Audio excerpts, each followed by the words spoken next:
Je rectifierai toujours pour dire que je ne suis pas médiateur de la CEDEAO, pas du tout. Je ne suis mandaté par aucune instance de la CEDEAO. Je n'ai jamais siégé à aucune réunion de la CEDEAO. J'ai été récemment élu. Je suis dans un parcours de prise de contact plutôt. Est-ce que c'est possible de voir le Sénégal dans l'OES dans les jours à venir? Cela n'est pas à l'ordre du jour. Comme je vous ai dit, je ne désespère pas de voir la CEDEAO repartir sur des bases nouvelles qui nous évitent la situation que nous traversons aujourd'hui. Tant qu'on est dans cet élan-là, je considère qu'il nous faut travailler au sein de la CEDEAO avec les différentes parties prenantes pour voir comment réconcilier les positions. Mais le Sénégal n'est pas à l'étude de rejoindre un ensemble quel qu'il soit.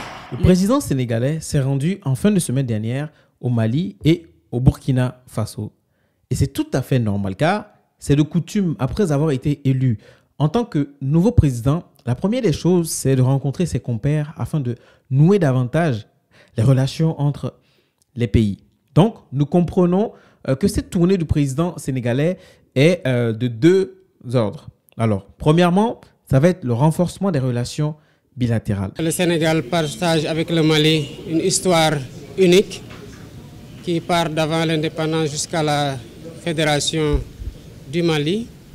Et je suis venu dans le cadre de la continuité de ces relations que nous voulons renforcer sur le plan diplomatique, sur le plan commercial et sur le plan de la concertation pour la prise en charge de tous les défis que nous partageons en commun, à savoir le terrorisme, la lutte contre les trafics illicites. Et nous avons d'autres défis que nous devons relever ensemble, à savoir les défis écologiques au niveau de la Falémé. Vous savez que nous partageons une ressource précieuse, à savoir l'eau avec le fleuve OMVS, avec le Mali. Et nous avons d'autres défis communs liés à la prise en charge des aspirations de nos peuples. Vous savez que par l'histoire, la géographie et les liens historiques, le Sénégal entretient des relations privilégiées avec le Mali. Et je suis venu dans ce cadre-là et je me réjouis de l'accueil qui m'a été réservé au Mali ainsi qu'à la délégation qui m'accompagne. Je me réjouis aussi d'avoir trouvé à mon frère le colonel Assimi Goïta, président de la transition malienne, toute la disponibilité et l'engagement à renforcer la coopération bilatérale, mais aussi à renforcer la concertation sur le plan multilatéral, que ce soit au niveau sous-régional, régional, mais aussi au niveau international. Et de ce que nous avons entendu et vu, il y a aussi la question de la sortie de la CEDEAO des 3 pays sahéliens. Apparemment, c'est l'un des objectifs du président sénégalais, convaincre les dirigeants de la transition de ces pays de revenir dans la CEDEAO. Écoutez ce passage, vous allez vous comprendre. Nous avons aussi parlé de la question de la CEDEAO. Comme vous le savez, le Mali est membre des États de l'Alliance du Sahel.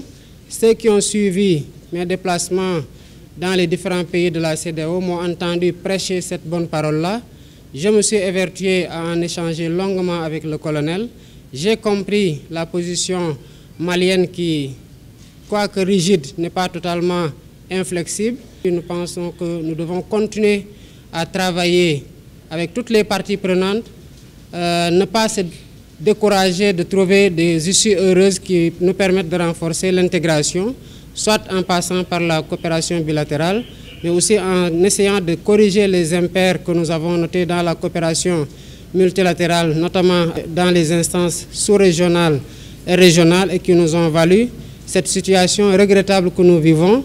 Mais nous ne pouvons pas nous résigner à observer un outil d'intégration formidable quand même dans sa conception, dans les résultats qu'il nous a valu et qui a été cité en exemple, c'est désintégrer sans rien faire. Le Mali, le Burkina et le Niger avaient été catégoriques au sujet de leur retrait de la communauté économique des États de l'Afrique de l'Ouest en janvier dernier pour l'AES, l'Alliance des États du Sahel.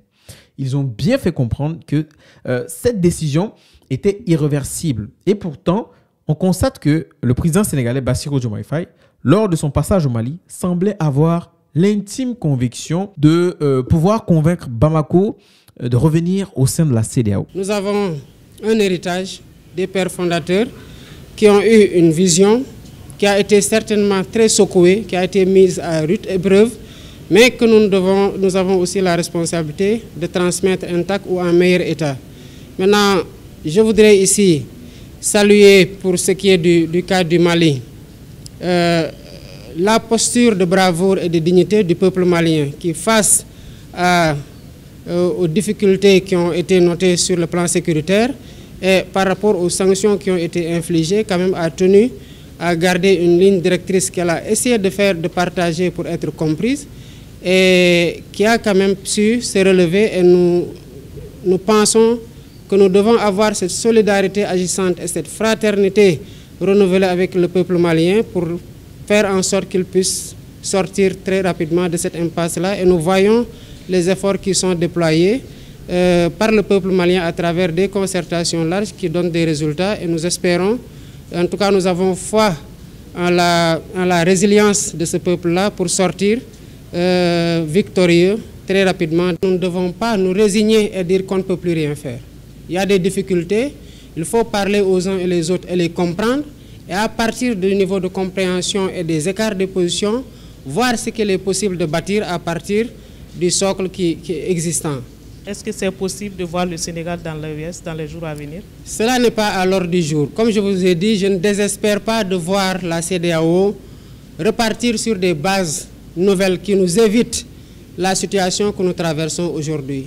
Tant qu'on est dans cet élan-là, je considère qu'il nous faut travailler au sein de la CEDEAO avec les différentes parties prenantes pour voir comment réconcilier les positions. Mais le Sénégal n'est pas à l'étude de rejoindre un ensemble quel qu'il soit. Alors, il faut savoir que Bamako a compris et a réagi sans attendre par le biais de leur chef de la diplomatie qui dit ce qu'il suit. Donc, Abdoulaye Diop a profité de la tenue du salon des médias du Mali pour évoquer le sujet et la visite de Bassirou Diomaye Faye et dit ceci: il faut que nous transformions nos organisations régionales pour que ces organisations régionales soient le reflet de nos besoins, que ces organisations ne soient pas télécommandées de l'extérieur, a-t-il martelé avant de nommer directement la CEDEAO. La télécommande, dit-il, était à Paris ou ailleurs. Et c'est le problème que nous avons eu avec la CEDEAO, avec l'UEMOA en particulier. Nos pays ont été sanctionnés parce que la télécommande était à Paris ou ailleurs, a-t-il pointé du doigt. Je pense qu'on ne peut pas être dans des organisations qu'on ne contrôle pas. On ne peut pas abandonner une partie de sa souveraineté à une organisation et que cette partie de la souveraineté soit utilisée comme une arme contre nous. En tout cas, pour le moment, le Mali est clair et ne veut apparemment rien négocier car il faut savoir que Bamako a déjà mis en place un comité de pilotage pour son retrait de la CEDEAO qui s'est réuni pour la première fois en avril. Alors, au vu de tout ceci, pensez-vous que le président sénégalais Diomaye Faye peut faire revenir les États de l'AES dans la CEDEAO? Vos réponses en commentaire. Alors, pour toutes ces personnes qui me découvrent, moi, c'est Larry Hammond. Je traite des sujets d'actualité, de géopolitique et d'histoire. Si ce sont des sujets qui te parlent et qui te passionnent, tu es sur la bonne chaîne. Abonne-toi, active tout simplement la cloche de notification pour ne rater aucune de mes prochaines vidéos. À la prochaine.